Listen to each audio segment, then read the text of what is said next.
ini kita belajar yang lain lagi nih. Sebenarnya masih ada kaitannya juga, tapi kita sudah beranjak ke topik yang ini menjadi tujuan dari manajemen keuangan. Tujuan dari manajemen keuangan itu kan kita mendapatkan dana kemudian memanfaatkan. Memanfaatkan itu dengan cara apa? Dengan cara kita untuk tujuannya pasti memperoleh keuntungan yang sebesar-besarnya gitu kan ya. Memaksimalkan kekayaan. Gimana cara maksimal kekayaan ya? Kekayaan itu dapatnya dari return gitu kan ya. Dari return. Ya. Sehingga kita bahas sekarang return dan resiko-resiko. Apa itu resiko? Oke. Sebelum kita mulai ini, risk and return, ada pertanyaan tentang topik yang lalu sebelumnya? Silakan. Topik yang sebelumnya udah jelas. Kalau topik sebelumnya udah jelas, tekan angka 9. Kalau belum, tekan angka 8.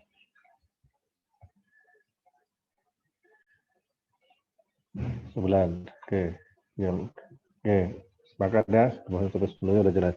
Tinggal latihan aja barangkali ya. Oke. Terus pertanyaan saya, yang sudah nonton video, ketik 1, yang belum ketik 0. Video di GCR ya. Oh, sudah nonton semua ya kan? Oke, bagus.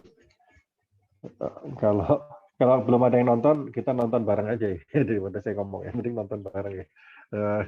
Oke, kita lanjutkan kalau gitu. Ini risk and return. Apa itu yang dimaksud dengan return? Apa itu risk dan lain sebagainya? Nanti ada geometrik sama arithmetic average ya. Apa itu return? Return di sini didefinisikan sebagai ini ya, cash return ya. Cash return, cash return atau ya realized return ya. Realized ini namanya sudah direalisasi, artinya sudah diterima ya kan. Asumsinya kita investasi ini paling mudah ini diasumsikan dalam common stock ya. Saham ya, beli saham ini. Beli saham itu gimana sih gitu returnnya? Ya gampang. Semua cash flow-nya aja didaftarin ya. Semua cash flow-nya didaftarin ya.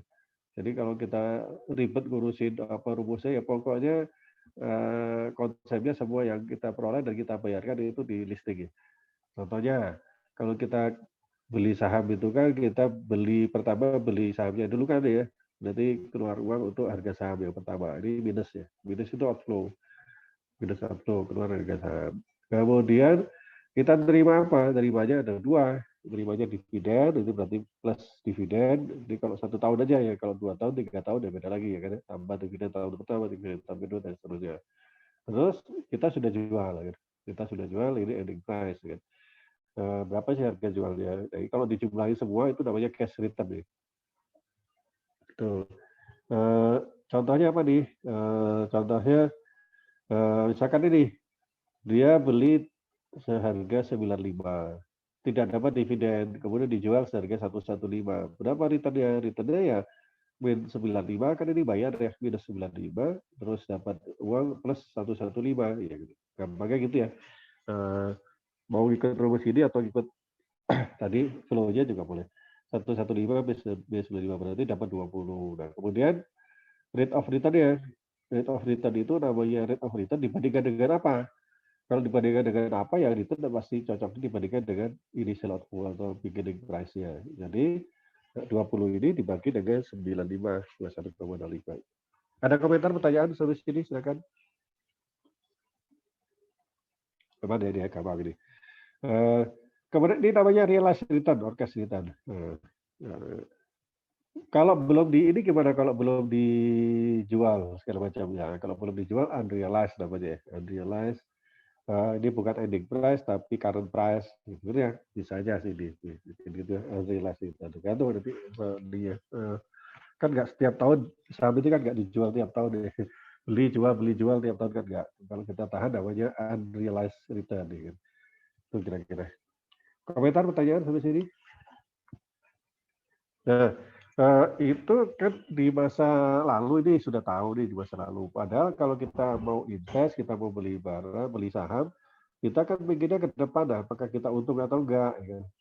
Kalau udah terrealisasi, mah udah selesai itu urusannya. Tapi kalau kita putusin mau beli, gimana caranya? Kalau kita mau beli, kita pengen lihat nih, apakah menguntungkan atau enggak, apakah return-nya sesuai dengan harapan kita atau enggak gitu. Kita kan mau bandingkan ya opportunity cost ya kemarin ya, apakah kita mau beli saham atau beli yang lain gitu ya. Apakah ditabungkan aja atau beli sudah. Caranya kita harus lihat expected return ya. Karena kita nggak bisa ngeramal, makanya di sini disebut expected ya. Apa expected itu berarti yang diharapkan ya, belum terjadi ya. Atau ya bahasa Indonesia kalau yang diharapkan itu agak ini ya, diperkirakan kali ya. Kalau diharapkan itu harapan deh. Kalau di expected itu lebih ke arah diperkirakan jadi gitu ya. Gimana caranya? Kita nggak tahu pasti sehingga kita harus bikin ini, harus apa namanya, bikin kondisi, beberapa kondisi ya, kemungkinan-kemungkinan. Ada kemungkinan pertama, kemungkinan paling jelek resesi, kemungkinan normal ada moderate growth, kemungkinan bagus strong growth. Ini dengan probabilitas ya kemungkinan terjadinya berapa persen. Nah, jadi kalau kita nggak tahu pasti nih, yang mana yang terjadi nih. Kalau kita tahu pasti bahwa tahun depan adalah resesi 20% ya satu aja. Tapi kan nggak seperti itu, kita nggak punya kaca, apa sih bahasanya itu, nggak punya crystal ball ya. Kalau orang selalu bilang nggak punya, nggak bisa ngeramal dengan tepat, nggak punya mesin waktu ya. Lihat pertumbuhan ekonomi berapa sih gitu. Nah sehingga kita perlu bikin probabilitas seperti ini nih. Ya kalau gitu returnnya seberapa? Tinggal di rata-rata aja ya. Weighted average ya. Weighted average dengan weight-nya adalah probability-nya. Nah udah gini juga kalau kita tahu konsep apa namanya weighted average. Selesai nih. Ya contohnya resesi 20% terjadi kemungkinannya. Moderate growth 30%, strong growth 50%. Kemungkinannya ya. Ini total 100 ya.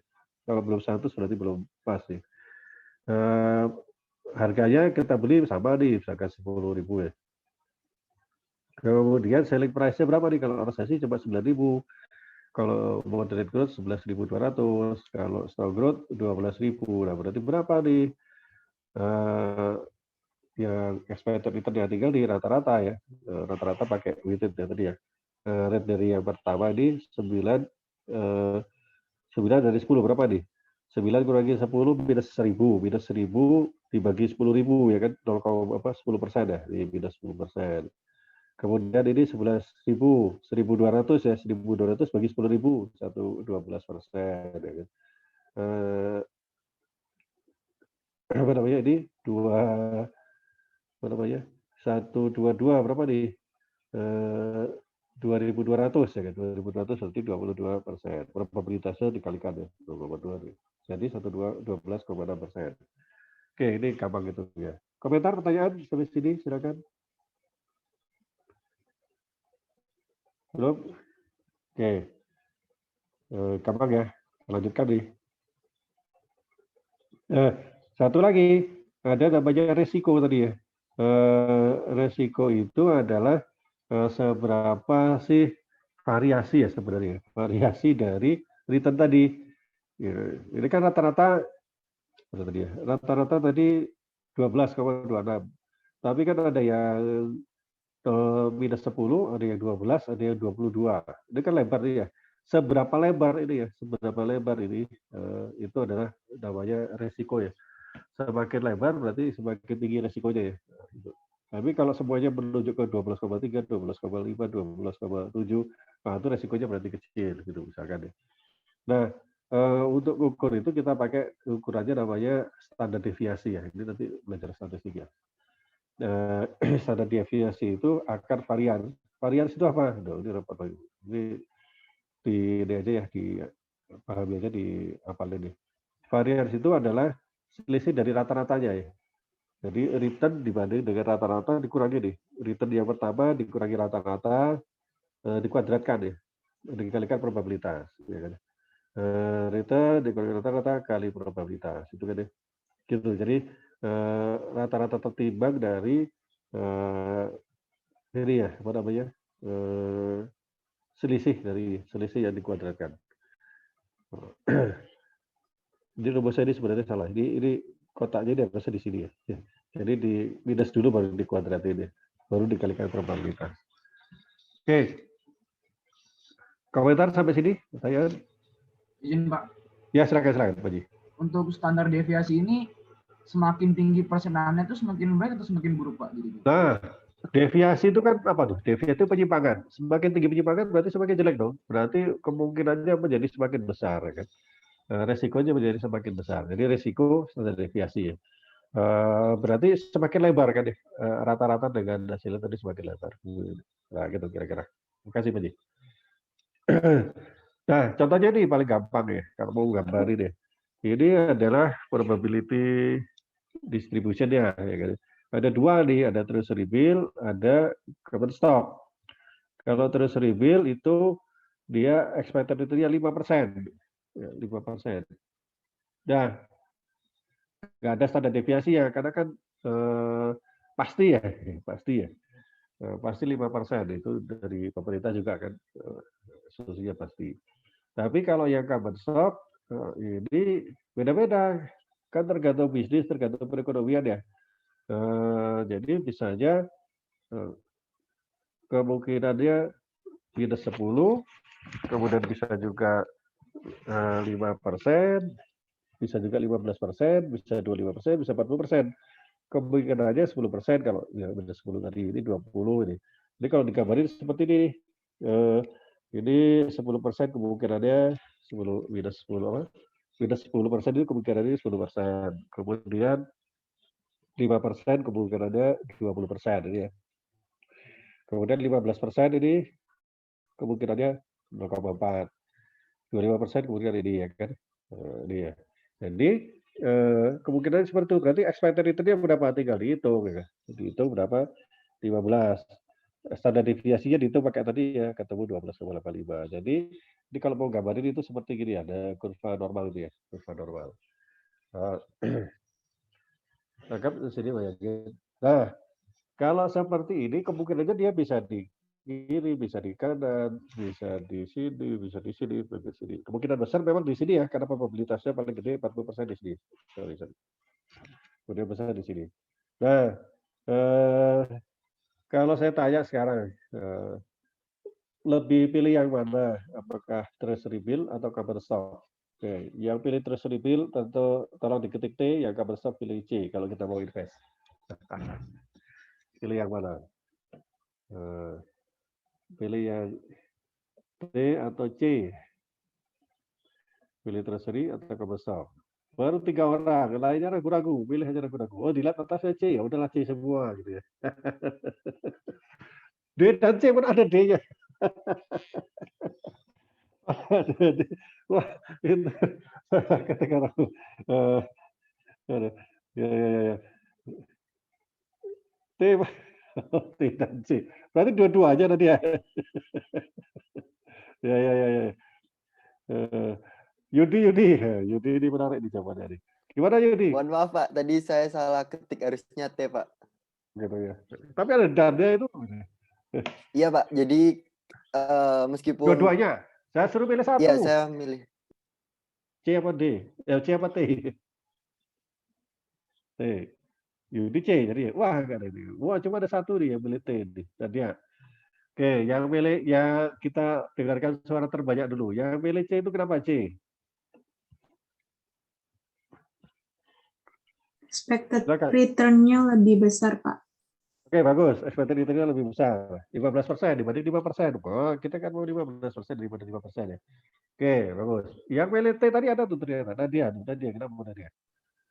Iya, Pak, karena treasury bills itu nggak ada standar deviasinya, berarti resikonya juga kecil gitu. Walaupun expected return-nya tinggi, walaupun expected return-nya rendah dibandingkan common stock, tapi dia kurang beresiko gitu dibandingkan common stock itu sendiri.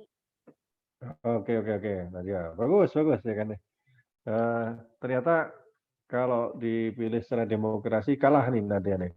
Nah, yang nggak apa-apa namanya pendapat ya selera. Berarti banyak orang menginginkan keuntungan yang besar, tapi sedikit orang yang memikirkan resikonya. Nih kalau ini apa namanya? Kalau kita bicara ini berarti sangat takut akan resiko gitu ya. Ini ciri khas PNS sejati ini ya. Oke, ini bukan ini ya, bukan satu yang ini. Memang orang ada beda-bedanya. Itu namanya risk appetite ya. Apa sih bahasanya ya? Risk, ini nggak bisa keluar lagi nih. Apa namanya risk appetite? Risk appetite. Pernah dengar ya kata risk appetite? Appetite itu P-nya 1 per 2, 1 lupa ya. Risk appetite, apa namanya, selera risikonya berapa. Jadi ada orang yang risikonya tinggi, sedang ada orang yang sedang risiko rendah. Contohnya kalau naik motor ya, naik mobil ya, ada yang bensinnya baru setengah aja udah panik cari pom bensin ya kan ya. Bensinnya masih setengah cari pom bensin. Tapi ada yang sampai E pun masih tenang. E itu pun masih ada sekian kilo lagi ya, gitu ya. Jadi beda-beda orang ya akan risikonya. Tapi benar itu ya. Jadi kriteria pemilihan investasi itu return-nya gede dan risikonya kecil ya kan. Sehingga kalau seperti ini jadi ambigu ya, selera juga terserah selera masing-masing ya. Jadi nggak bisa disalahin itu, dua-dua jawaban nggak bisa disalahin. Karena apa? Kalau kita milih yang common stock masih ada kemungkinan dia rugi 10%. Ada orang yang tidak sanggup untuk memikul kerugian ini ya. Gitu. Jadi jangan salah ya, jangan disalahin orang yang milih treasury bill yang 5%. Karena apa? Karena ini masih ada kemungkinan terjadi yang milih 10% ini. Ada perusahaan yang bangkrut kalau ini terjadi. Kalau ini terjadi berarti dia berjudi dengan ini. Mending 5% tapi tetap berdiri, tetap sustainable dibanding dengan yang ini 15% tapi ada kemungkinan dia bangkrut gitu. Misalkan gitu ya. Ya, jadi memang tergantung dengan kondisi dan selera masing-masing. Oke. Tapi kalau ini sampai lebih tinggi juga, misalkan 5%, ini 13%, ya harus milih yang common stock gitu kan ya. Paham ya? Jadi kalau udah kriterianya dua-duanya dia kalah harus jangan dipilih kan. Kalau ini misalkan bukan ini ya, bukan treasury bill ya, misalkan obligasi ya, obligasi perusahaan. Ini dia return dia 13%, kemudian ininya sama 13% juga. Ini kan kalah dua-duanya ya. Return dia kalah, risikonya dia juga lebih besar. Maka ini pasti harus dicoret secara logika gitu ya. Jadi kalau yang tadi masih bisa dipahami karena kita cari risiko yang kecil. Oke, komentar pertanyaan sampai sini. Paham ya? Jadi tergantung risiko selera atas risiko dari masing-masing orang. Nah, buktinya ini di masa lalu secara historis memang yang resikonya tinggi itu memiliki hasil yang lebih besar gitu. Jadi yang paling kecil resiko itu memang treasury bill ya. Treasury bill itu paling kecil resikonya sehingga returnnya paling kecil ini ya. Yang mana sih treasury bill? Ini ya. Kemudian yang berikutnya adalah treasury bond. Lebih panjang ya.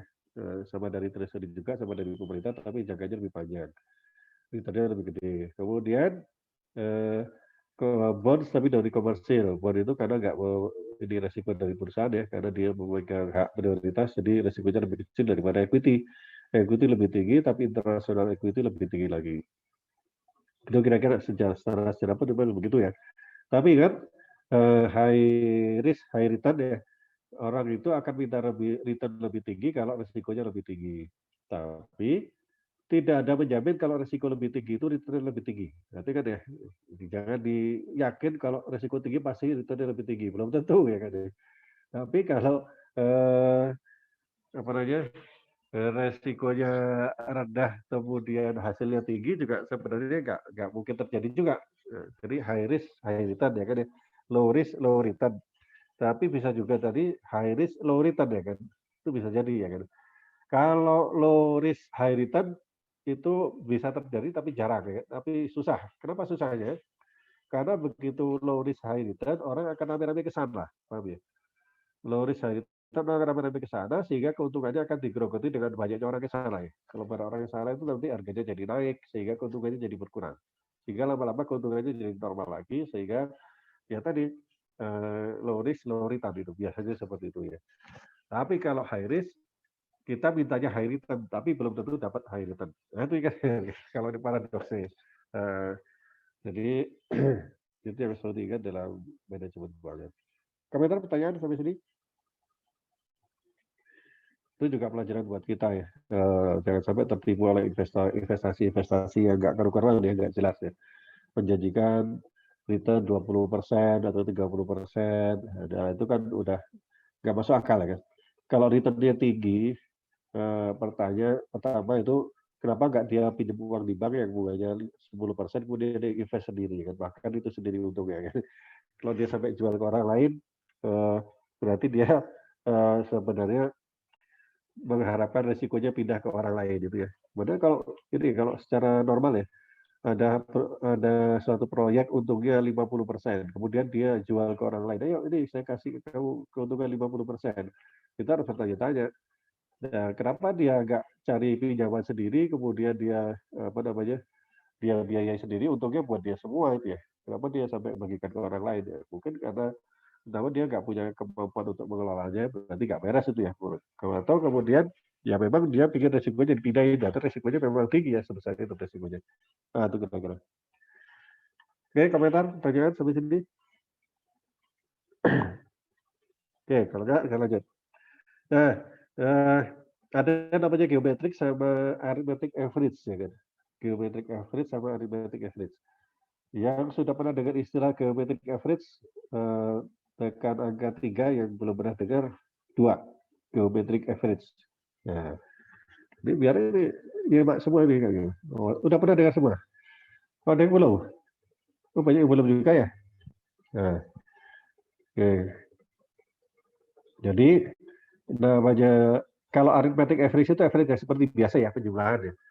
Nilai 1 tambah nilai 2 tambah nilai 3 tambah nilai 4 tambah nilai 5 dibagi 5, berapa nilainya. Nah, kalau geometric average itu enggak, perkalian ya. Terutama ini digunakan untuk hitung rate of return ya. Jadi 1 plus rate of return, yang pertama dikalikan 1 plus rate of return, ya kan, plus kalikan 1 rate of return, akhirnya dipangkat jumlahnya ya.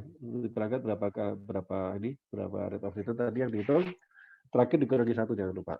Ini kenapa nih? Karena beda nih.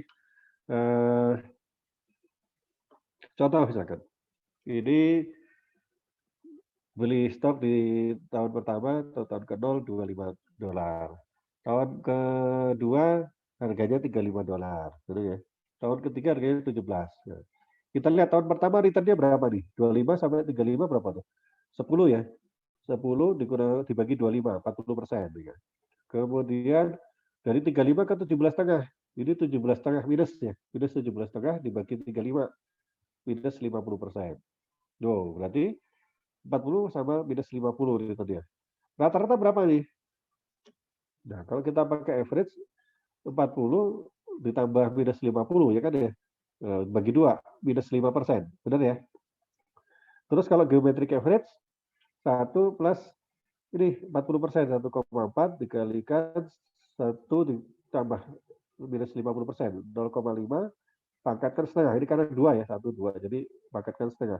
Kurangi 1, min 16,33. Min 5 sama min 16. Kira-kira mana yang lebih bagus? Nah, mana yang lebih bagus? Aritmatik atau geometrik? Nah, kita buktikan ya, kita buktikan. Coba sekarang dihitung kalau misalkan tahun pertama harga sahamnya nih, harga sahamnya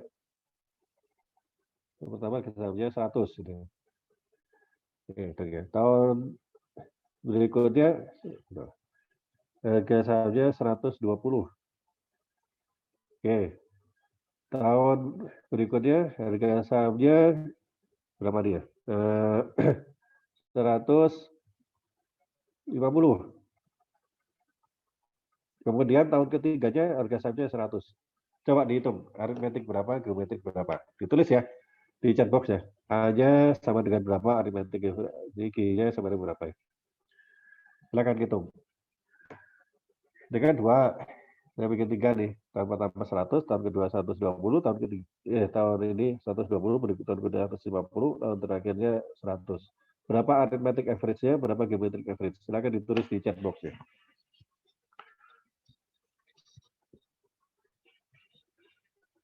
Oke.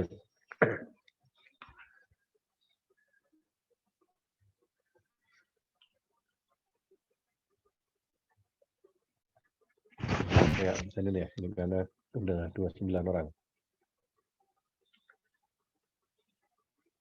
29 itu termasuk admin berarti ya?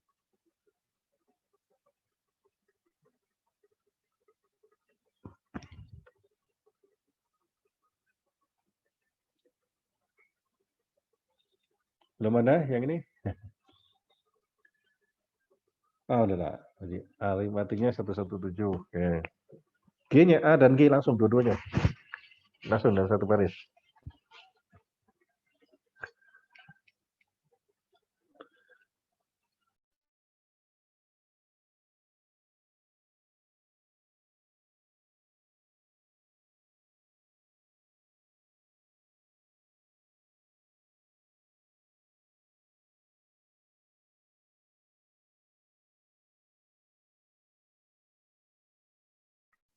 Cuma satu yang jawab. Ayo A dan G langsung aja. Satu baris saja. A sama dengan berapa, G sama dengan berapa. Ke Excel. Nah, Excel gimana cara Excel ya?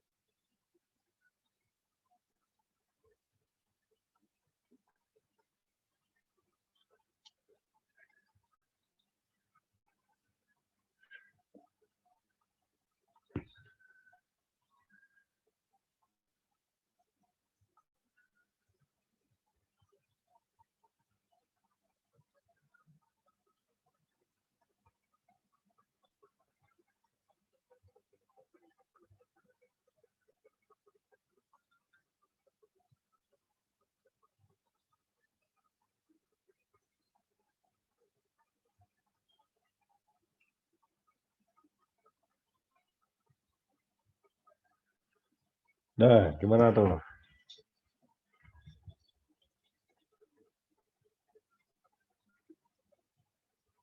Jawabannya, oke, kalau gitu saya jawabin.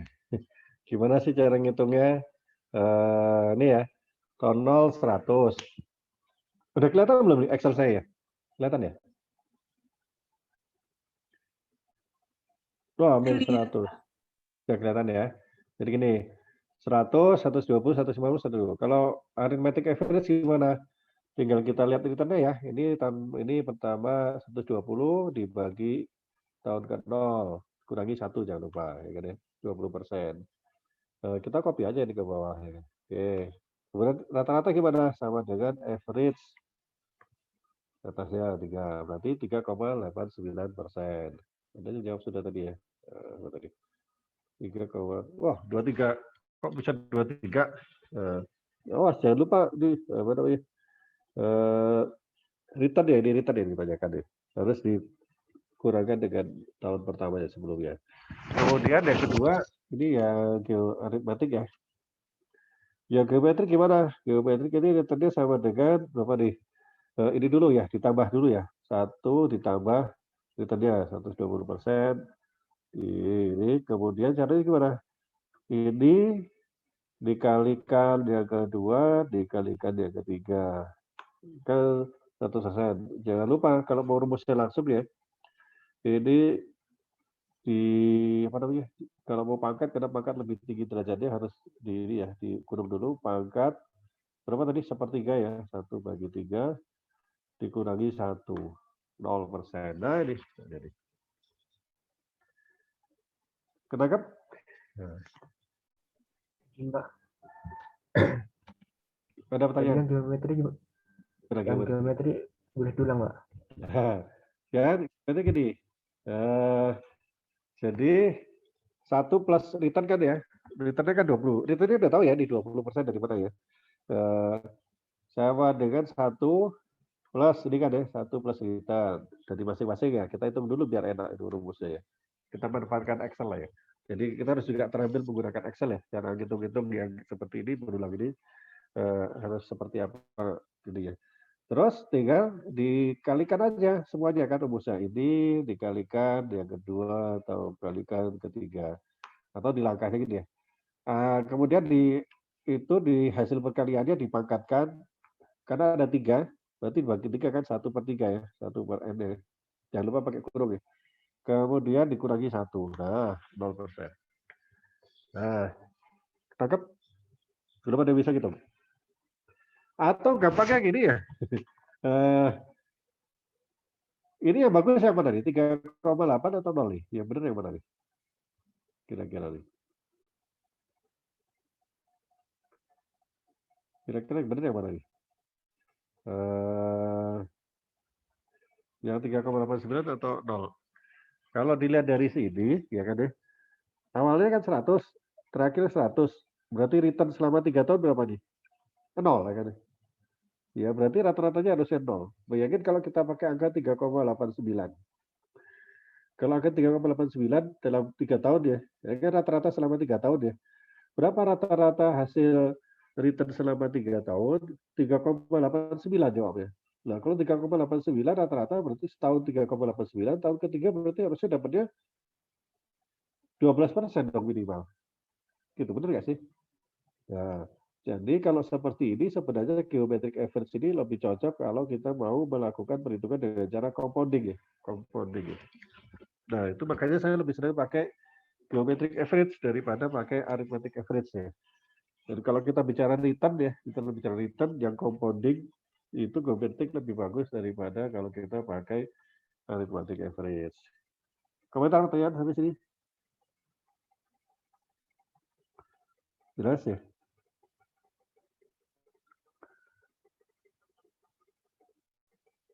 Ketangkap? Ada pertanyaan? Compounding apa namanya? Geometric average. Nah, nanti bisa kita sendiri ya. Oke. Lanjut nih. Kok dia semua nggak yakin saya nih. Survei dulu deh. Sudah Izin bisa tanya, gitu Pak. compounding? Oh, silakan Winnie. Silakan, Winnie. Berarti yang kalau aritmatik itu lebih bagusnya untuk yang apa ya, Pak? Aritmetik itu yang standar, tapi kalau kita bicara apa namanya growth ya, atau return atau seperti itu kita harusnya pakai yang geometrik gitu ya. Yang pakai sistem compounding ya, tahu compounding ya, bunga berbunga itu.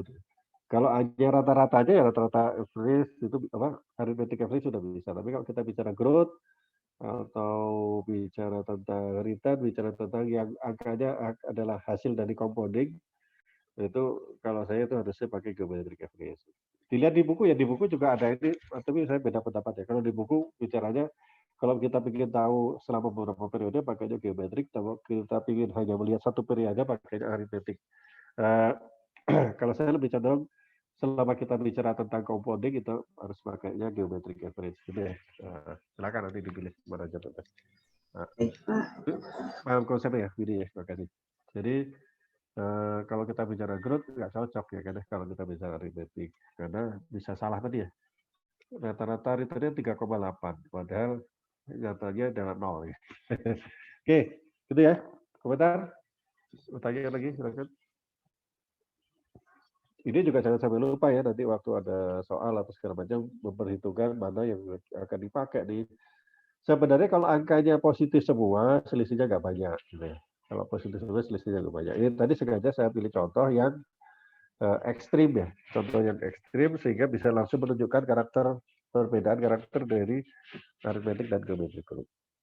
Oke, berikutnya yang sangat berpengaruh terhadap harga itu adalah pasar kan ya, karena harga saham itu dipengaruhi supply dan demand ya. Nah, yang mempengaruhi apa? Ada banyak nih selain fundamental ya, selain kinerja, ada juga berita-berita ya. Berita tentang gimana perusahaan di masa depan, apakah untung atau rugi gitu. Kalau diikut news atau spekulasi hanya dari orang-orang aja tertentu yang menggoreng istilahnya bahasanya, menggoreng saham sehingga ini banyak membeli saham perusahaan A, orang lain melihat wah banyak saham A, banyak yang orang yang beli, kita nggak tahu beritanya, tapi kalau banyak orang beli pasti beritanya bagus, ya pasti ada yang bagus, tapi kita belum tahu, langsung ikutan beli spekulasi ya kan. Ada juga investor sentimen ya, karena ya macam-macam ya kan. Ada pergantian direktur, pergantian komisaris, atau ada boykot atau segala macam. Nah, yang sentimen-sentimen itu yang sebenarnya bisa jadi berpengaruh atau bisa jadi nggak berpengaruh terhadap kinerja perusahaan secara langsung ya. Nah, ada teori namanya efficient market hypothesis ini. Jadi harga saham itu kalau menurut teori ini sudah merefleksikan future expected cash flow dan information ya.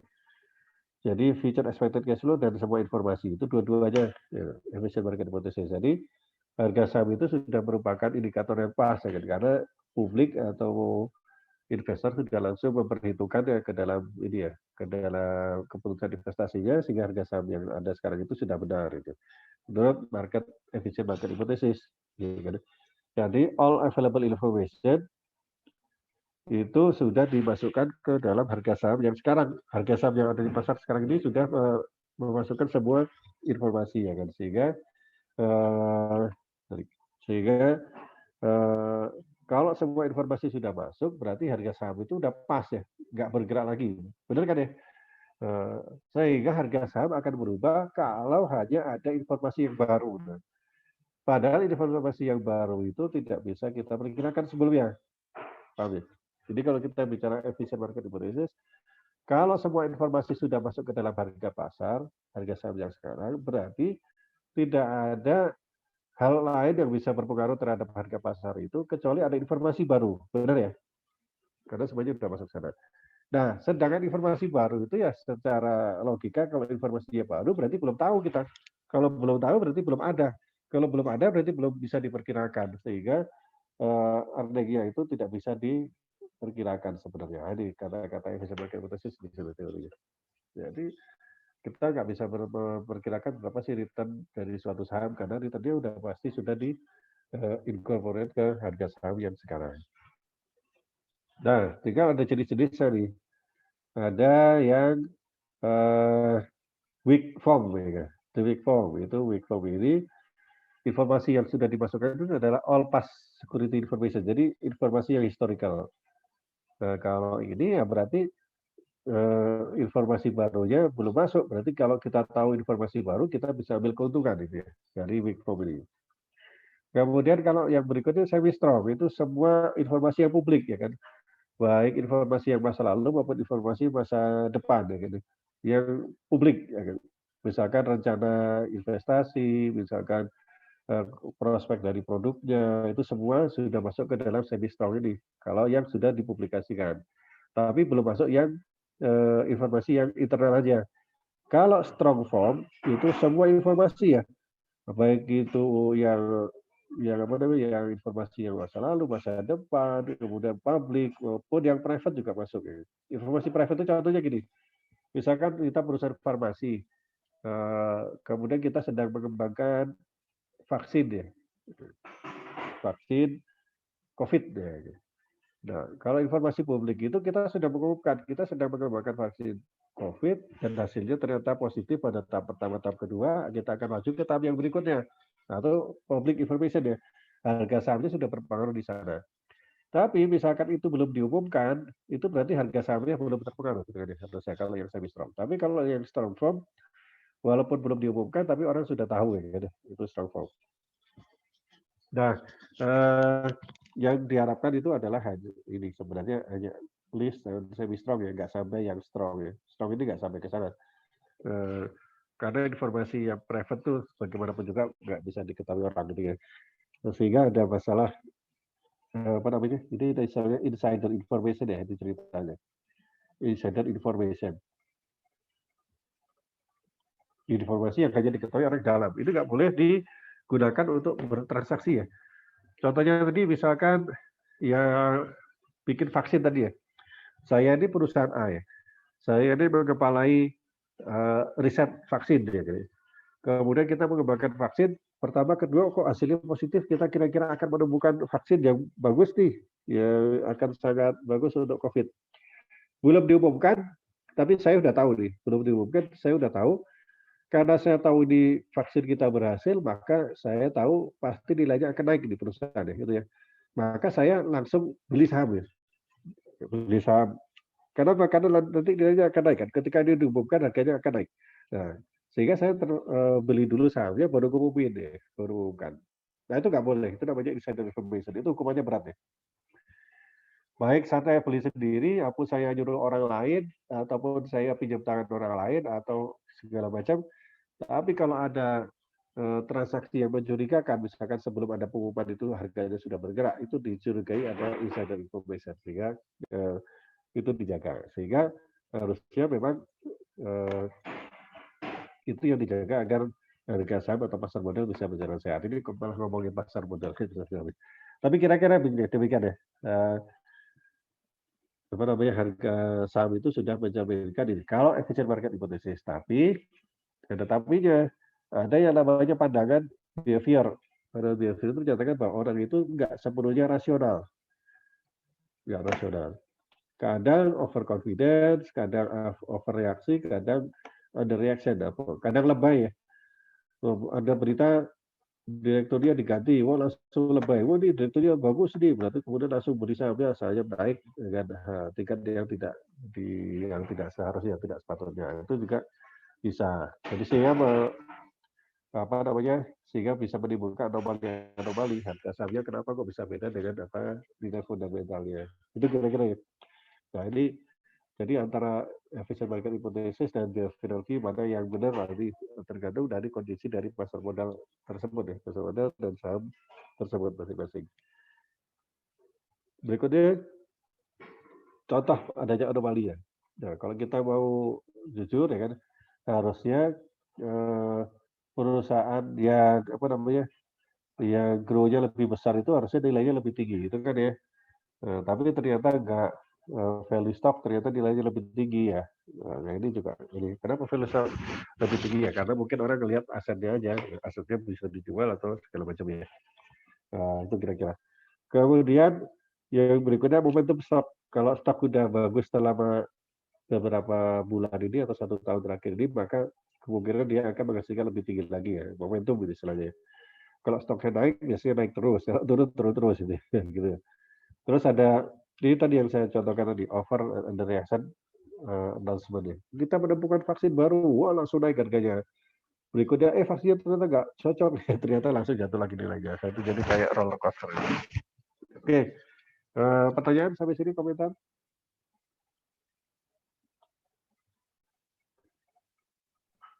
Izin Pak. Ya, silakan. Saya kan pernah lihat Pak harga saham perusahaan retail Pak. Ya, Terus ya. itu di masa lalu itu harganya tinggi. Terus sekarang malah harganya turun sampai berapa ya? Sekitar 25% lah Pak. Itu setelah saya lihat analisisnya itu kan ternyata karena memang harga yang dulu itu belum harga aslinya loh Pak, belum harganya mencerminkan perusahaannya. Terus kalau yang sekarang itu turun itu udah sesuai sama perusahaannya. Ya, itu ya. contoh dari anomali atau ekspektasi gitu sih Pak. Ya, oke, bagus. Tanya bagus. Itu sebenarnya gabungan dari duanya. Yang pertama itu dulu waktu dia IPO atau apa segala macam itu kan sebenarnya terlalu overreaksi ya. Masyarakat terlalu memandang lebih besar growth-nya di masa yang akan datang ya kan. Sehingga mereka menganggap harga sahamnya tinggi terus dibeli terus akhirnya harga saham terlalu tinggi. Nah, ketika sekarang orang menyadari nih ternyata prospeknya nggak sebagus seperti itu. Kenapa? Kalau di retail, barangkali kalau toko supermarket, ya supermarketnya nggak akan banyak orang lagi ke sana, ya kan? Karena sekarang banyak toko online, COVID juga orang nggak bisa belanja dengan bebas itu ya, sehingga orang akan mengoreksi. Itu kan pendapat aja ya, bahwa dulu itu salah, sekarang yang benar. Tapi bisa jadi dulu benar, sekarang yang salah berubah gara-gara ada krisis, itu ada pandemi, gitu ya. Jadi kalau kita bicara anomali ya itu bukan anomali, itu sekedar ini aja, sekedar adanya penyesuaian aja. Itu kan kira-kira ya. Itu Taufik ya. Coba terjadi. Oke ya, gitu ya kira-kira ya. Lanjut ya. Jadi hati-hati ya, kita harus bisa membedakan mana harga yang sudah mencerminkan kondisi yang sebenarnya, tadi kan dibilang gitu. Mana harga yang merupakan hasil dari spekulasi atau kalau dibilang anomali juga boleh lah ya, spekulasi dari pasar gitu. Makanya kita akan belajar menentukan harga saham yang pas gitu. Nanti di mata kuliah semester depan ya, analisis laporan keuangan ya. Kalau sekarang kita hitung harga, tapi hitung harga secara ringkas saja ya untuk mengenali aja. Tapi sebenarnya kalau kita mau menghitung secara tepat, ya kita harus analisis laporan keuangan secara lebih seksama lagi ya. Yaitu semester depan ya. Kita ketemu lagi nanti sana ya. Oke. Berikutnya capital market theory. Nah, kalau saham satu perusahaan aja kita yang punya barangkali sangat berisiko tadi kan ya. Ada return, ada risk. Kalau risknya tinggi gimana? Apakah bisa kita kurangi? Ya, bisa kita mengurangi risiko dengan cara melakukan portofolio, melakukan diversifikasi dengan portofolio. Artinya apa? Kalau kita hanya punya satu saham, ya artinya sahamnya naik 10%, kita dapat 10%. Sahamnya turun 10%, kita kurang rugi 10%. Saham turun 50%, kita rugi 50%. Nah, Kan gimana itu masa tergantung satu perusahaan. Biar kita bisa mengecilkan risikonya, maka kita melakukan diversifikasi, nggak hanya beli satu saham, tapi 2 atau 3 saham ya. Atau membentuk portofolio, bukan hanya 2 sih sebenarnya, ada banyak. Gitu. Nah, sehingga bisa didiversifikasi. Sehingga kita bisa hitung tuh, kalau kita punya beberapa saham, punya portofolio saham, kita bisa hitung berapa sih expected return-nya, berapa sih ini ya standar deviasinya. Caranya gimana? Ya gini, kita hitung gini, expected rate of return-nya dihitung dengan cara bobot ya. Ya bobot lah, dengan bobot berapa sih, berapa persen dari saham itu ya kan. Biasa dihitungnya ya. Kalau ini 3%, 4%, kemudian berapa dia 50% dari mana itu ada ini weight-nya ya, weight-nya kepemilikannya ya. Oke. Kemudian yang penting itu ada ini, apakah resikonya atau standar deviasinya besar atau kecil itu ya. Nah, misalkan ada 2 saham ya, kalau 3 saham rumusnya udah beda sehingga susah gitu ya. Kalau kita punya 2 saham, itu rumus standar deviasi atau rumus resikonya seperti ini nih. Akar dari B1 ke standar deviasi yang pertama, B2 standar deviasi yang kedua, kemudian ditambah 2WW dia. Ini ada variabel baru nih.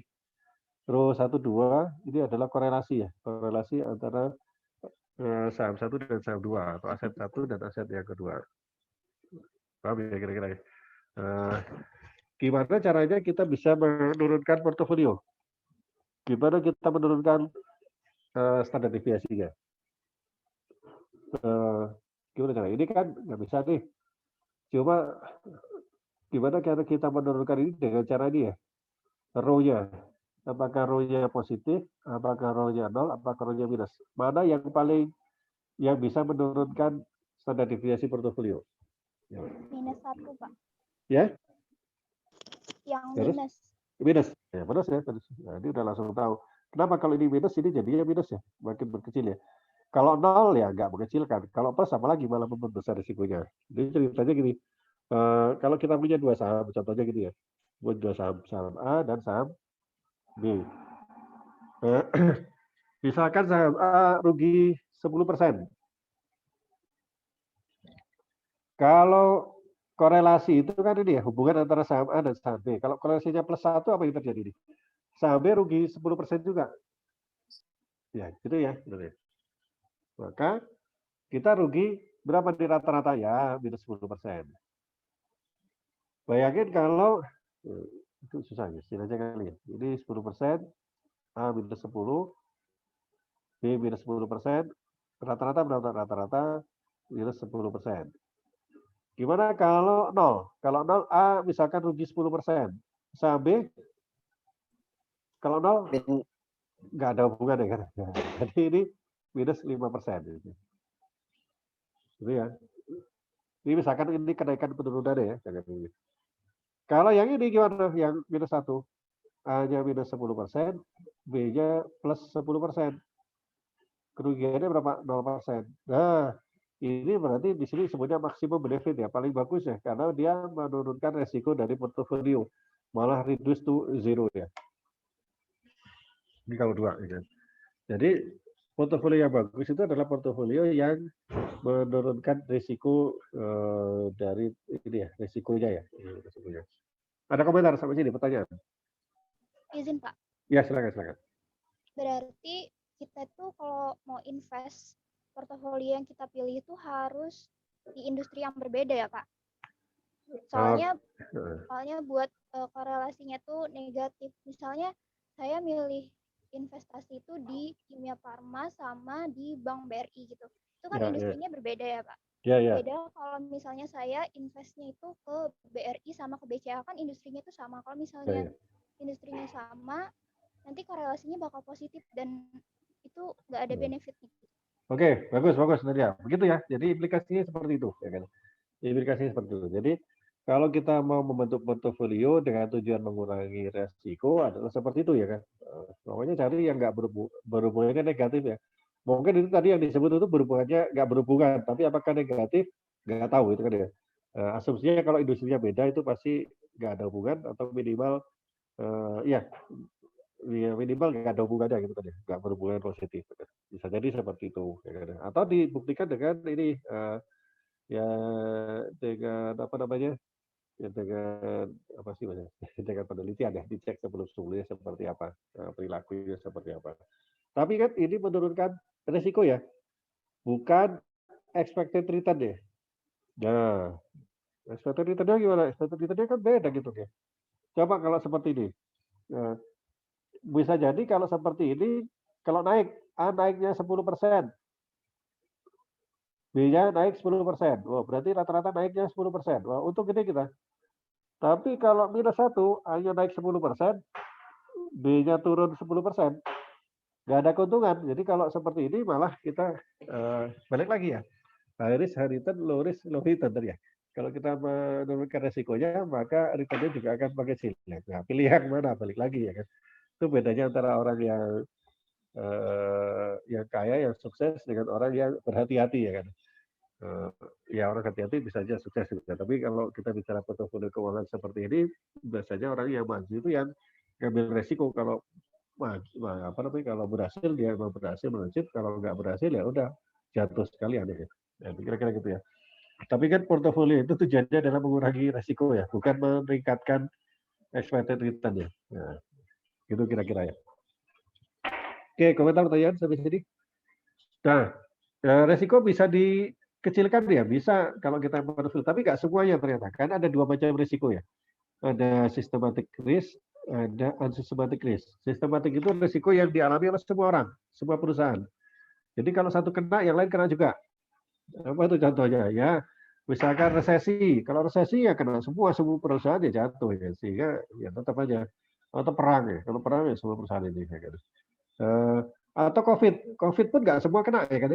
COVID pun yang perusahaan farmasi lebih tinggi ya kan, lebih bagus daripada kinerjanya. Jadi nggak semuanya seperti itu ya, tapi systematic risk itu yang semuanya kena. Ya. Terus ada lagi unsystematic itu yang spesifik untuk satu perusahaan. Jadi kita bisa melihat apa namanya, risiko itu ada yang sistematik, ada unsystematic. Nah, yang sistematik itu ukurannya beta. Ukurannya beta. Seberapa besar sih perusahaan ini variasinya terhadap return dari market ya kan? Gitu. Apa itu artinya? Jadi kalau market itu returnnya apa namanya, variasinya 1, kalau perusahaan variasi apa betanya adalah 0,8 kurang dari 1, maka dia variasinya lebih kecil daripada market gitu ya. Returnnya lebih kecil. Variasinya ini ya. Variasinya lebih kecil dari ini. Contohnya gini nih, gampangnya gini. Ini tadi kalau kita hanya punya satu saham ya, portofolionya seperti ini.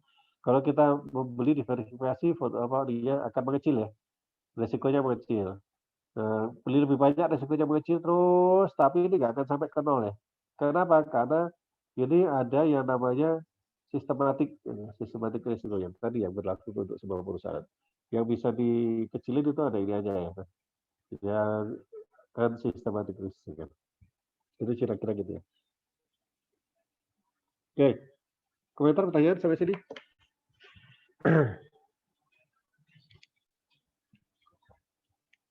Berikutnya, cara menghitung apa di beta ya. Portofolio beta ya sama aja rata-rata ya. Jadi intinya sih rata-rata tertimbang semua ya. Proporsi kali beta kalau ini. Jadi kalau portofolio itu hitungnya semuanya adalah rata-rata tertimbang, ingat ya gitu ya. Gampang, jadi nggak usah ini nggak usah bingung-bingung. Nah, contohnya ini security market line. Misalkan nih kita nih CAPM capital asset pricing model, bagaimana beta ini berhubungan dengan expected rate of return dari perusahaan, capital asset pricing model. Misalkan pasar itu returnnya 11% ya. Pasar returnnya 11%. Portofolio pasar maksudnya. Kita punya semua saham dari sebuah perusahaan, itu seluruh pasar ya berarti. Itu returnnya 11%. Kemudian risk free itu 6% ya. Risk free 6%. Risk free 6% itu risk free artinya yang gini ya, apa namanya, sun ya, atau apa ya, sun. Nah, kalau portofolio kita itu isinya hanya sun, hanya risk free, maka returnnya adalah 6% gitu ya. Betanya 0 ya kan. Kenapa? Karena nggak ada yang pasar itu ya.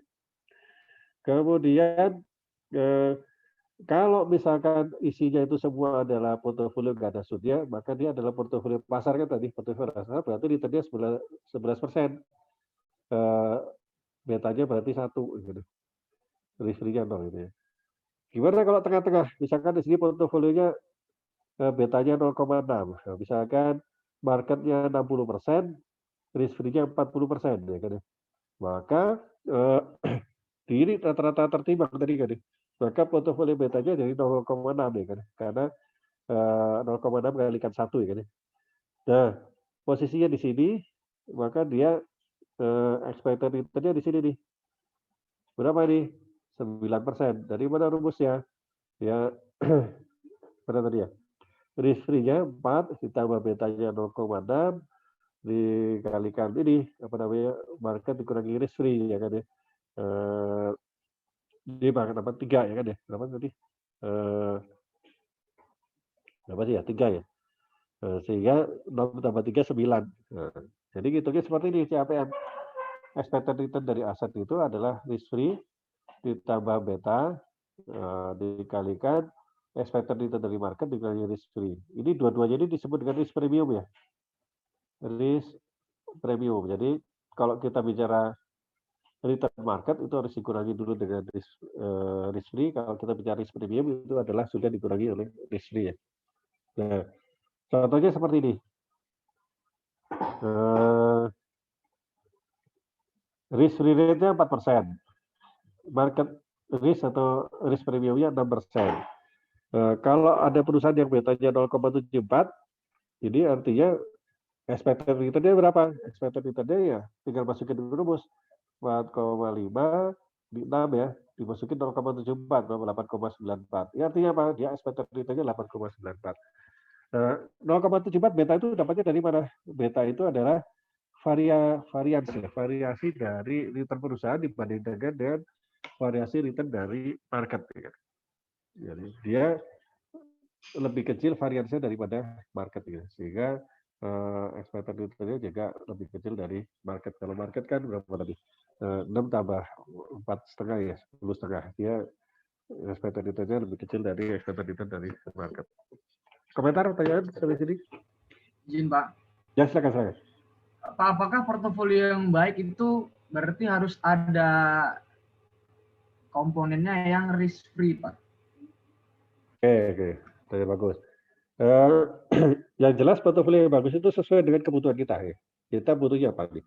Kita butuh return yang tinggi. Kalau kita butuh return yang tinggi berarti kita harus menerima risiko yang besar. Ya. Kalau kita butuh yang aman berarti kita harus menerima return yang kecil. Ya. Sehingga sesuai dengan tujuannya untuk melakukan portofolio ini apa? Sehingga kalau kita bicara reksadana ya, reksadana itu ada reksadana dana tetap, ada reksadana dana apa sih bahasanya? Ada fixed return, ada variable return. Kalau fixed return itu dia investasinya ke bonds, surat berharga, bonds ya, surat utang. Returnnya tetap itu resikonya lebih kecil daripada saham. Tapi kalau bonds ya returnnya segitu-segitu aja ya kan ya. Risikonya kecil tapi hasilnya juga kecil ya kan. Dibanding dengan saham bond itu nggak bisa naik turun dengan besar ya, karena bonds itu harganya hanya dipengaruhi oleh apa tuh? Kalau suku bunga naik atau turun itu kan ya. Dan rating dari perusahaan atau kalau perusahaan bangkrut udah hilang gitu ya. Jadi itu aja. Tapi kalau saham bisa naik pesat, bisa turun pesat ya kan. Sehingga kemungkinan naiknya besar ya kan. Sehingga kemungkinan high return ada, tapi high resiko juga. Nah, itu jadi portofolio yang bagus itu adalah portofolio yang sesuai dengan tujuan kita melakukan portofolionya. Nah, itu jadi catatan kenapa? Kan kita kemarin lihat kasus apa nih? Asuransi dana apa namanya? BPJS ya, BPJS kasus kemarin ya. BPJS. Itu juga masalah portofolio. Kenapa? BPJS rugi sekian triliun. Nah, itu tergantung dari kebijakan portofolionya seperti apa. Itu harus digariskan nih, harus digariskan. Sebenarnya portofolio ini tujuannya untuk apa? Untuk mengembangkan dana secara cepat atau untuk menjaga agar dananya tetap utuh gitu ya. Nah, ada aturan-aturannya itu, ada kaidahnya biasanya. Misalkan saham maksimal berapa? Misalkan 10% saham, 20% apa gitu. Itu ada kaidahnya ya, ada kaidahnya itu yang sehingga kaidah itu harus dipatuhi ya kan. Nah, seperti BPJS kemarin, kalau dia aturannya membolehkan investasi di saham, ternyata harga saham jatuh semua karena ada sistematik risk tadi ya. Harga saham jatuh semua ya dia pasti ya rugi ya kan. Tapi apakah dia tetap sesuai dengan apa yang digariskan ini? Ya itu yang ini apa namanya? Yang diuji ya, yang diuji. Dan ketika memilih investasi ke saham yang mana, itu juga harus melakukan analisis ALK yang kita akan pelajari semester depan. Itu Pak Ji ya. Jadi nggak harus risk free. Tadi total resikonya harus sesuai dengan apa yang kita targetkan tadi ya. Gitu. Terima kasih, Bang. Ya, terima kasih. Ada kalau perusahaan yang kaya, ingin cepat kaya, masuk ke apa namanya? Hedging ya, masih hedging. Apa sih? Perusahaan-perusahaan yang pengen gede, emang pengen dana yang gede, ya dia nggak akan mau ke risk free karena risk free itu hasilnya kecil gitu ya. Kira-kira gitu ya. Oke. Komentar pertanyaan sampai sini? Izin, Pak. Ya, silakan. Nah, mohon izin dari data yang terlihat itu ketika betanya makin tinggi, ya. Maka expected return yang dihasilkan itu akan semakin besar. Nah, ya. Berarti apakah yang saya tanyakan itu apakah ini Pak risk free dan market itunya itu apakah tidak sebenarnya itu nggak perlu Pak? Karena kan kalau kita udah lihat beta itu kita udah bisa menilai bahwa expected return-nya itu makin tinggi. Nah, guna dari risk free dan premi risiko pasar atau market risk premium ini apa ya Pak? Untuk menentukan titiknya di mana, risk free-nya berapa? Karena kita harus dapat angkanya berapa persen sih expected rate-nya itu. Expected return-nya harusnya berapa persen. Karena kita nanti gunakan itu sebagai discount rate ya. Nah, nanti kaitannya dengan situ. Kalau kita mau menilai suatu saham, kita cash flow kemarin, time value of money ya. Time value of money itu kan ada discount rate-nya kan. Nah, ini nanti expected rate of return-nya ini akan digunakan untuk menentukan berapa discount rate yang akan digunakan gitu ya. Nah, gitu. Jadi kita harus tahu nih berapa discount rate-nya. Kalau nggak ada ini dan ini, kita nggak ketemu angka ini. Kita harus tahu angka ini karena kita mau melakukan present value kan, present value dengan berapa? Dengan tingkat ini. Ya, itu ya nanti ya. Ini kaitannya di situ ya dengan pelajaran yang kemarin. Ketangkep? Nah, ketangkep Pak. Baik. Terima kasih Pak. Ya, semakin tinggi beta berarti dia semakin tinggi resikonya gitu ya. Sehingga dia harus mendapatkan return lebih tinggi kan gitu ceritanya tadi ya. Semakin tinggi beta berarti semakin tinggi resiko. Semakin tinggi resiko berarti dia harapannya mendapatkan return yang lebih gede. Ini kan kelihatan ya. 0,4 ini paling kecil ya 6,9. Ya kan? Jadi gambarannya seperti itu. Kita harus keluarkan angka ini untuk bisa melakukan perhitungan present value. Ya kan? Oke, terima kasih. Komentar lagi, pertanyaan, silakan. Pak, risk free ini cuma Sun aja nggak Pak? Atau ada jenis lain Pak? Oke, bagus. Nah, kalau kita masih jadi pertanyaan ya di Indonesia yang mana nih yang jadi risk free ya? Biasanya risk free itu yang ini ya standarnya itu 3 bulan ya. 3 bulan. Apa namanya? Obligasi pemerintah 3 bulan. Karena kalau obligasi pemerintah 3 bulan, 1 tahun, 10 tahun itu beda lagi ya kan. Nah, biasanya sih kita hitungnya adalah treasury yang 3 bulan. Itu tergantung dari dia ya. Pasarnya di mana ya ditentukan ya seperti apa. Standarnya adalah 3 bulan. Kenapa 3 bulan? Kalau 3 bulan itu rasanya perubahan harga dalam 3 bulan itu nggak ada gitu ya. Tapi kalau 1 tahun harga kemungkinan masih bisa berubah. Nah, sehingga risk free itu 3 bulan. Kalau 1 bulan ya terlalu cepat ya, sehingga sudah mau jatuh tempo akhirnya ya ini. Jadi biasanya benchmarknya risk free sini adalah obligasi pemerintah atau treasury bill yang jangka waktunya 3 bulan. Jadi saya ngomong 3 bulan karena yang sering dipakai begitu ya. Tapi kalau prakteknya seperti apa ya tinggal yang dilakukan di sana seperti apa. So ini hitungan kita sendiri kok. Ini hitungan kita sendiri ya. Hitungan dari para analis ya. Setiap orang bisa punya hitungan sendiri, ya kan. Itu nanti masuk di analisis laporan keuangan ya. Hitungan saya, hitungan orang lain barangkali beda. Dari segi yang saya pakai, dari segi yang dia pakai barangkali beda. Tapi standarnya adalah 3 bulan itu tadi. Oke, terima kasih pertanyaannya. Jadi ingat ini. Komentar, pertanyaan, silakan. Ya, silakan. Silakan. Jadi kan dikatakan untuk mengurangi risiko itu kan kita dengan cara menambah jumlah investasi dalam portofolio kita kan. Terus kan semakin bervariasi maka risikonya itu kan akan semakin kecil. Nah, di sini ada nggak jumlah komposisinya itu yang ideal untuk menentukan minimal maksimalnya berapa gitu? Jumlah ini ya, jumlah sahamnya yang berapa gitu ya? Iya. Oke. Ya sebenarnya sih nggak ada yang ini berapa sih, tergantung kita aja. Kan jumlah portofolionya tergantung dari dana kita ada berapa. Semakin gede dana kita bisa beli banyak perusahaan ya kan. Tapi kalau dananya kecil ya terbatas ya kan. Atau kalau dananya terbatas ya jangan beli saham tapi belinya reksadana gitu ya. Kemarin sudah kita bahas ya.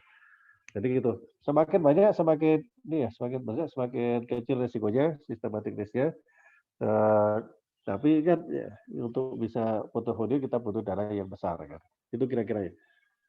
Ya jalan satu-satunya pakai reksadana. Reksadana karena reksadana itu sudah kan. Tapi kita nggak bisa pilih kan. Jadi tergantung dari manajer investasi dari reksadananya. Gitu nanti ya. Nah biasanya ini ada aturan tadi saya bilang ini. Ada aturan misalkan portofolionya 100% ya. Real estate gitu. Real estate maksimal 30%. Kemudian obligasi maksimal 20%. Kemudian saham berapa persen itu ada di ini ya.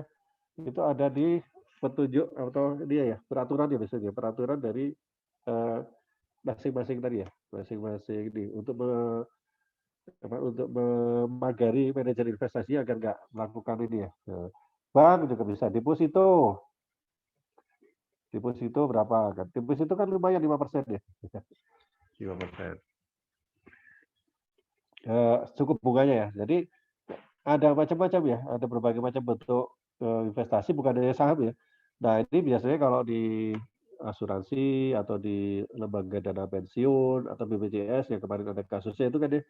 Nah itu mereka punya di pagar ya, punya peraturan berapa sih portofolio yang diizinkan ya kan. Sehingga itu harus dipatuhi dari sisi ini ya, dari sisi jumlahnya. Tapi dari sisi saham mana yang dibeli itu juga ada pertimbangan yang lain, ada guidance-nya. Itu lebih detail lagi ya di sana ya. Yang mana yang boleh dibeli, mana yang nggak boleh. Oke, gitu ya. Nanti ya, tangkap ya. Oke, komentar, pertanyaan? Kalau nggak ada, silakan kerjakan ini ya.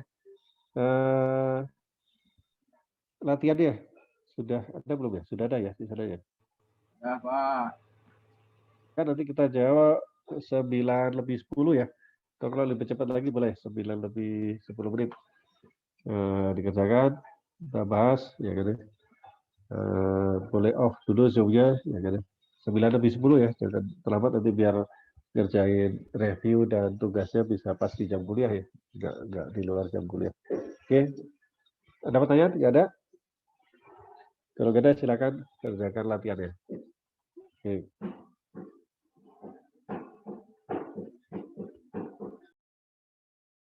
Dipangkatkan 2 dikali probability. Hasilnya kan ini. Nah, kalau standar ini kan ada di akar. Jadi ini. Akar itu rumusnya SQRT dari ini. Hasilnya tadi. Terus hasilnya jadinya ini. Ya, Pak. Sudah, Pak. Oke. Oke, bagus. Makasih. Loh, belum? Oh, belum. Pertanyaannya apa tuh? Ah, itu kan cuma ngitung. Nah, pertanyaannya apa?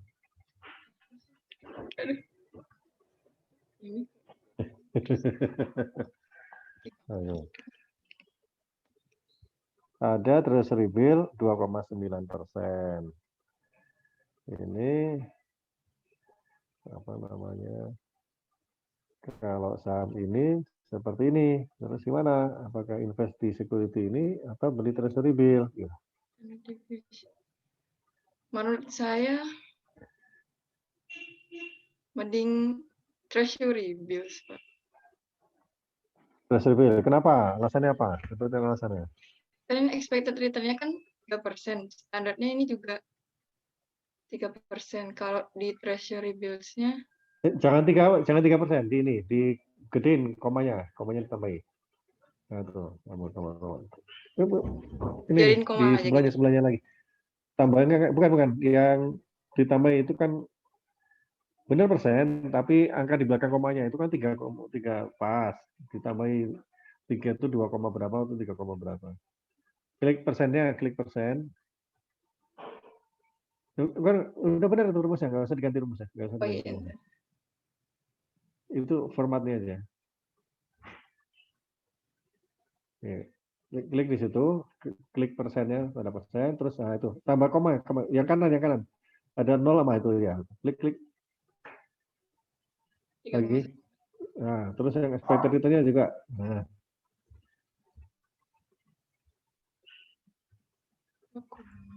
Nah, gimana? Yo. Jadi ragu kan? Tadi sama-sama 3. Ya, gimana? Kalau lagi, mesti gimana? Menurut saya tetap sih, Pak, treasury bills. Ya, kenapa tetapnya? Kan tadi yang treasury bills itu kan ada risk-nya tadi, Pak, kan tetap gitu, Pak. Tapi kalau yang pakai expected return tadi kan rentangnya ini, Pak, ada standar deviasi ini. Ininya 1,38. Jadi Ini, tinggal Pak, mau yang membentuk treasury bill. kalimatnya. Jadi treasury bill karena treasury bill itu resikonya lebih rendah. Itu kan ya, sehingga diharapkan itu. Tadi 0. Iya, 0 kan, Pak. Oh, gitu. Itu pokoknya Nggak ada standar deviasinya 0 gitu ya. Ya. Nah, gitu ya. Nah, gitu kalimatnya lebih bagus. Ingat ya, balikin ke pertanyaannya. Tadi kan hanya ngitung itu hanya 50% ya dari soal. Jadi 50% lagi adalah menjawab. Ini kebetulan angkanya di atas ya. Tadi saya bilang kalau ini angkanya expected return-nya di bawah treasury bill ya pasti jangan ya kan. Ini di atas saja Rosita nggak mau ya kan.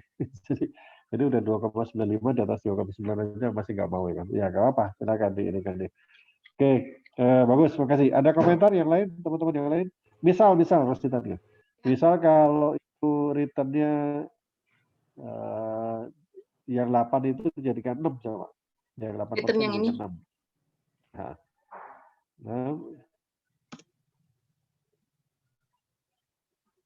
Nah, itu kan jadi 2,65 ya. Kalau ini jawabannya harus treasury bill. Kalau yang tadi jawab invest di security juga apa-apa karena dia expected return-nya lebih tinggi ya. Jadi tergantung nih.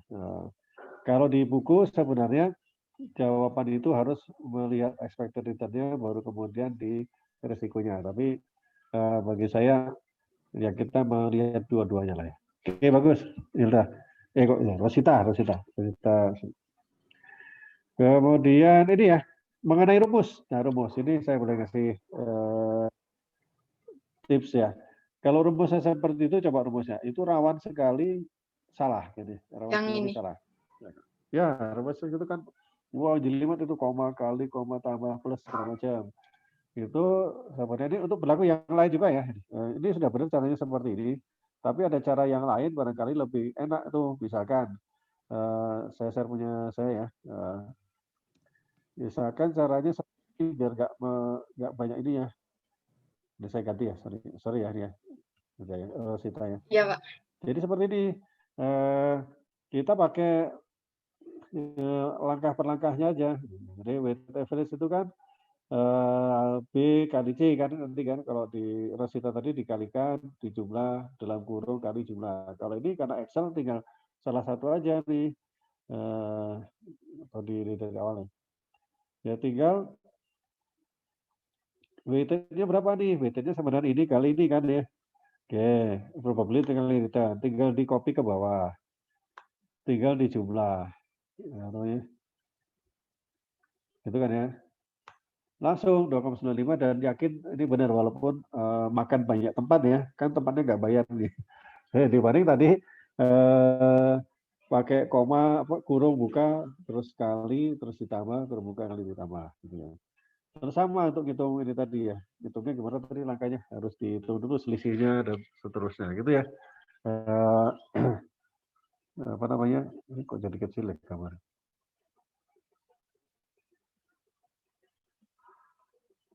Oke, balikan ke yang tadi.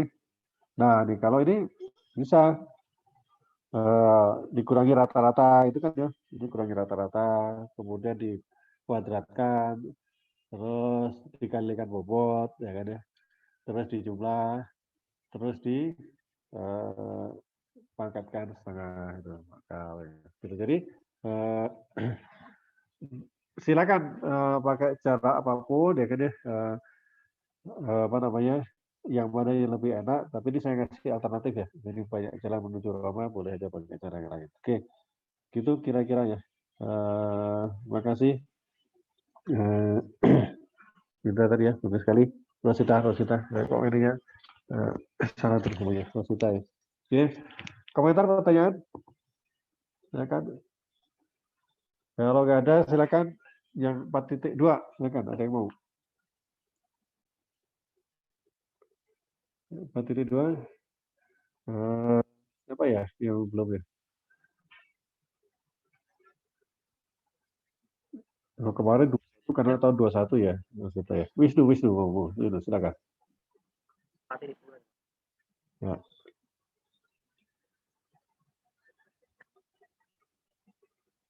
Ini mumpung masih topik yang gampang ya, nanti kalau udah ke belakang pertemuan udah begitu-begitu udah susah lagi. Gitu ya. Oke, silakan. Ya udah kelihatan ya, silakan. Sunday Capital operates two mutual funds headquartered in Houston, Texas. The firm is evaluating the stock of 4 different firms for possible inclusion in its funds holding. As part of their analysis, Sunday's manager have asked their junior analysts to estimate the investor required rate of return on each firm share using the CAPM and the following estimate. The rate of interest on the US Treasury securities is currently 3.5% and the expected return for the market portfolio is 8.5%. What should be the expected rate of return for its investment?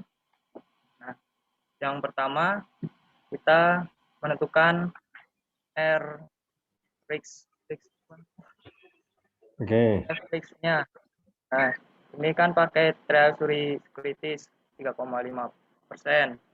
Kemudian untuk yang fix premium kita mencari dari ini yang expected return for the market 8,5 dikurangi dari Treasury Securities 3,5, jadi market fix premiumnya 5%. Kemudian kita mencari IR per security-nya. Untuk yang A, betanya 1,6.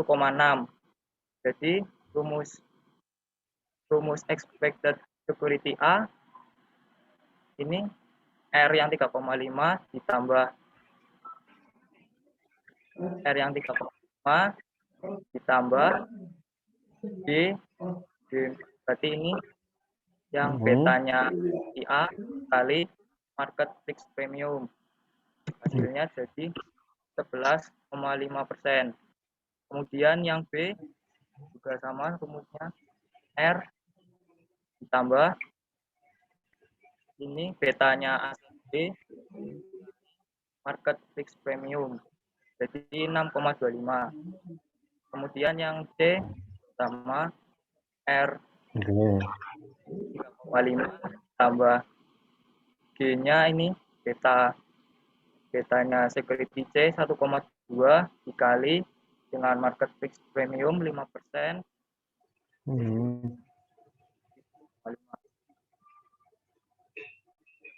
Yang ini yang expected rate buat security D yang pertama R ditambah kurung buka, ini yang buat beta security D dikali market risk premiumnya 5%.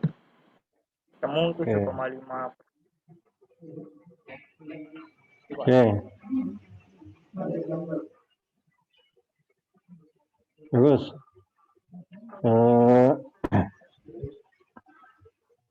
Komentar yang lain, pertanyaan? Jadi jawabannya apa tuh? Ini karena pertanyaannya what should be expected rate, gitu. Jadi tinggal disebutin aja, gitu ya. Sudah jelas dari hitungannya seperti itu. Komentar yang lain, pertanyaan? Oke, ini Wisnu, satu lagi, saya mau berbagi tipsnya Excel ya. Itu 11,5, 6,25-nya itu rumusnya ditulis lagi ya? Ditulis manual. Iya, Pak. Apa nggak di copy dari yang ini ya, kayaknya dari ini? Bisa nggak itu di copy, coba? 33 di copy ke bawah. Bisa nggak? Coba. Ini dulu apa? Ya di copy, di pagar dulu. Nah, gue tahu kan. Nah, ini biar ngerjainnya cepat. Nah, ingat kan deh. Kasih tanda dolar. Kalau dolar di depan N itu artinya tetap. Tapi dua-duanya juga harus dikasih dolar. Sebelum dua-dua masih belum lengkap itu dolarnya. Harusnya itu yang mati hanya N-nya itu, yang fix hanya N-nya. Dua-duanya belum fix. Ya, dua-duanya harus di fix juga. Nah, terus 25-nya juga harus di fix ya. Oke, bisa copy.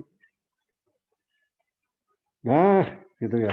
Jadi lebih enak caranya gitu. Jadi kan tanda dolar itu tanda untuk memfixkan yang belakangnya kan ya.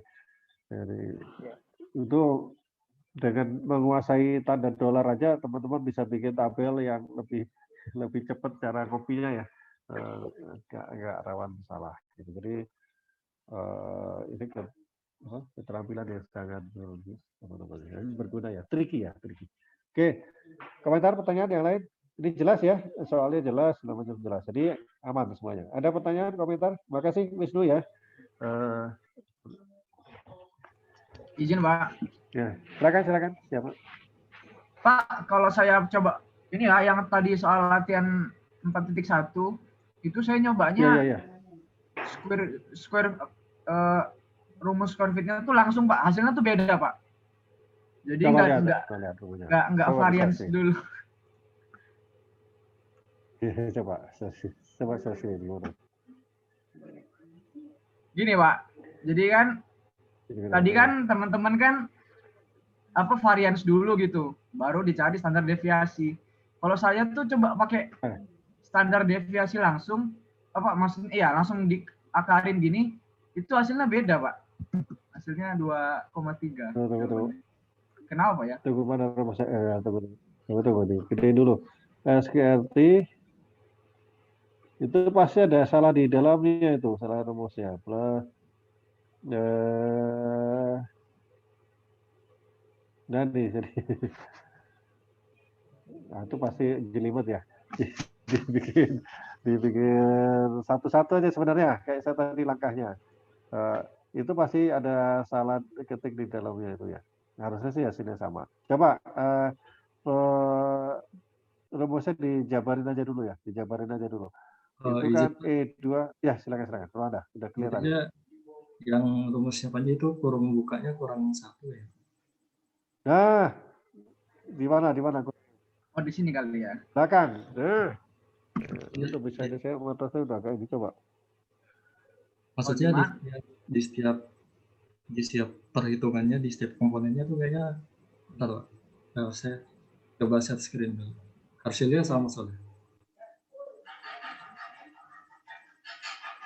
Sama, itu kurang tanda kurang atau apa tuh selanjutnya sudah saya jelas. Gimana Rolanda?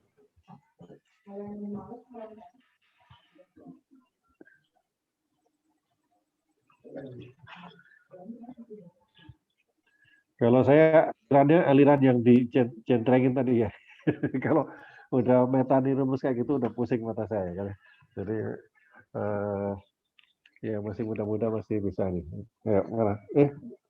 Nah, oke, silakan guna. Nah, itu kurang.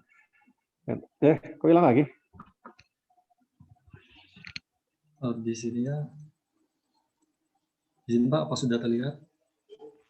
Belum lagi proses. Belum. Hitam ya? Hitam ya? Udah kelihatan deh. Silakan. Di setiap komponennya ada kurung bukanya ada 3. Nah, gitu ya. Oke. Karena itu adalah apa ya? Harus dikurangi dulu, baru dikuadratkan, baru dikalikan, itu kan ya. Nah, jadi nanti itu ya, Pak Haji ya. Jadi itu penempatan kurungnya kurang karena matematika seperti itu. Nggak usah khawatir, ada tokoh yang terkenal juga masih ada yang salah ketika dikali sama dijumlah ya. Ya itu ya. Tuh, oke, Pak Haji. Jelas ya, Pak Haji ya? Iya Pak, saya coba dulu, mungkin benar ada yang cari dulu. Kalau saya udah nggak sanggup itu metode rumusnya kayak gitu, udah punya duluan. Oke, makasih Ronald ya. Ada komentar lagi, pertanyaan silakan. Oke, kalau nggak ada silakan kerjakan ini ya, review ya, quiz ya. Mulai terus kerjakan tugasnya. Kemudian ingat pesan saya ya, kita pekan depan review untuk semuanya ya, dari mulai pekan 1, 2, 3, 4. Kalau masih ada yang belum paham, silakan ditanyakan, agar nggak terlambat ya. Masih ada waktu untuk misalkan untuk mengejar untuk UTS, gitu ya. Oke, pertanyaan, komentar, silakan. Kalau nggak ada, kita tutup Zoom-nya, kita mulai kerjakan review dan tugasnya. Oke, nggak ada pertanyaan? Udah cukup ya, paham semua ya. Mudah-mudahan manfaat ya dan barokah buat kita semua. Terima kasih perhatiannya. Mohon maaf atas segala kekurangan. Selamat siang. Assalamualaikum warahmatullahi wabarakatuh. Siang Pak. Waalaikumsalam warahmatullahi wabarakatuh. Terima kasih Pak. Terima kasih Pak. Terima kasih Pak.